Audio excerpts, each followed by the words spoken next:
I am Milton's little brother. And I have been for a long, long time. I'm also his younger brother, not all that much younger. I've heard a lot of things about my brother in the last few minutes. Quite frankly, most of them I didn't know about.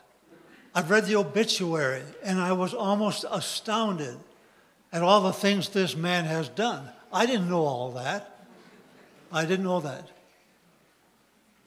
But I do know some things about him that you don't know. I knew him before you knew him, anybody here, except my sister who's here.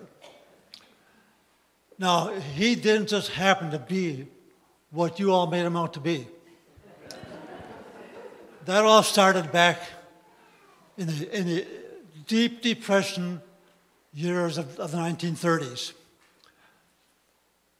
When our father died, Milton was the oldest boy. She actually charged him as best she could and as best he could understand that he was now the man of the house. What an awesome responsibility for a 9-year-old boy. Now, he had help, of course. His mother helped him. I probably didn't, quite frankly. But he did bear a great responsibility early in age. He learned some things through that lesson. Some things I want you to hear this morning.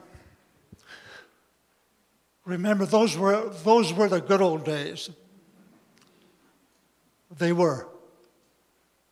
In retrospect, those were wonderful days. Days of learning, days of growing, days of maturity, and days when perspective was that which is totally lost in many who never knew what poverty and deprivation was.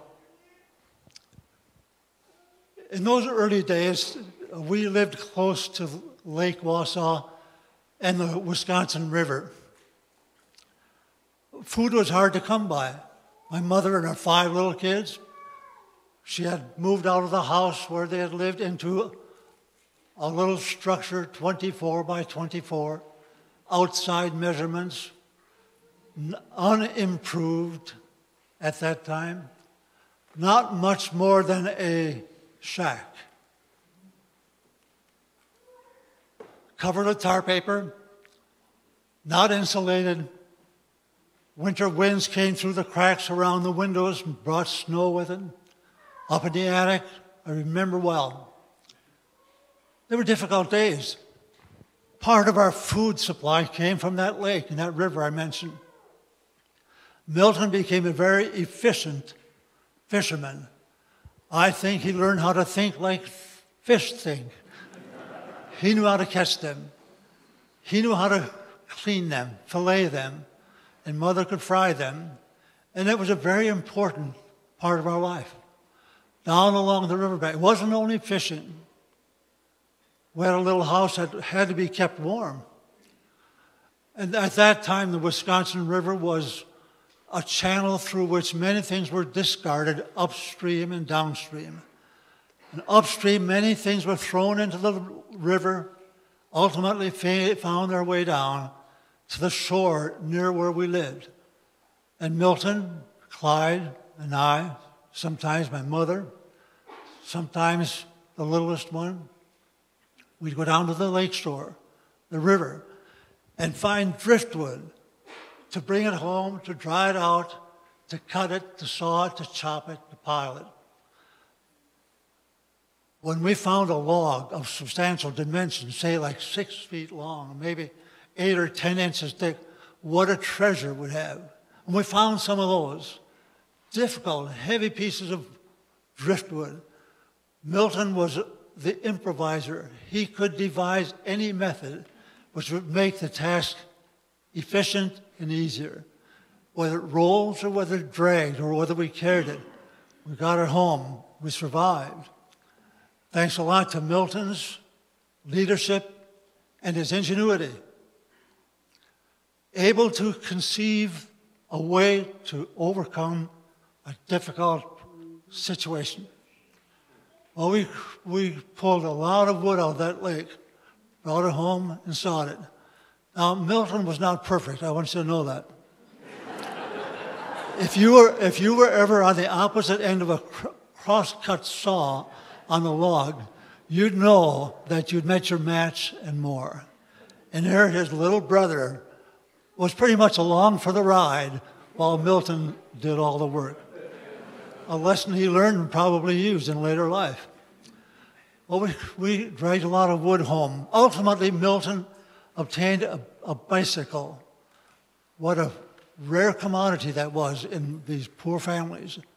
I do not remember where he got it or how he got it, but he no doubt earned it. Along with the bicycle, he had a paper route. He would peddle papers in the cold of the day, the dark of the night, whatever it took. He was a diligent and effective paper boy. But in those days, with house-to-house delivery of papers, you deliver the papers and you would collect later the pay from the recipient. I remember Milton agonizing over people who would not pay for the paper that he'd been delivering to the home. He had already learned the important lessons of honesty, integrity.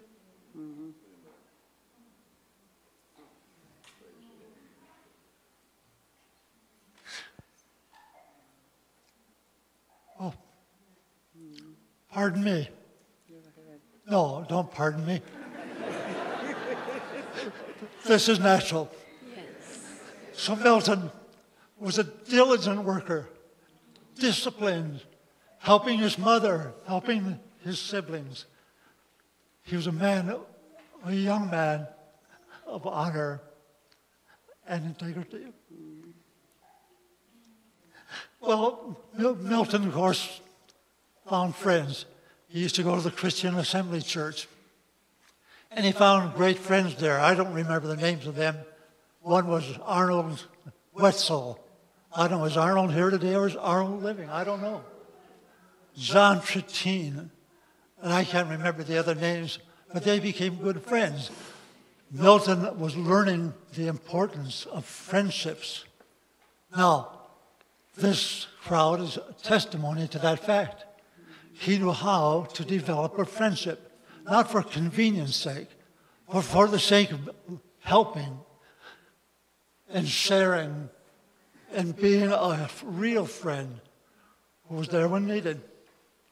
Well, Milton had his paper out, he had his friends at church, and he also had some jobs.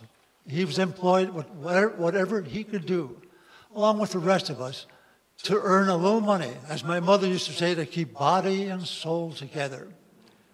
And he knew how to do that. So I've heard a lot about Milton today, but all of this in the gap between 1933 and the oldest date I heard from the gentleman up here was 1946. That's a big gap.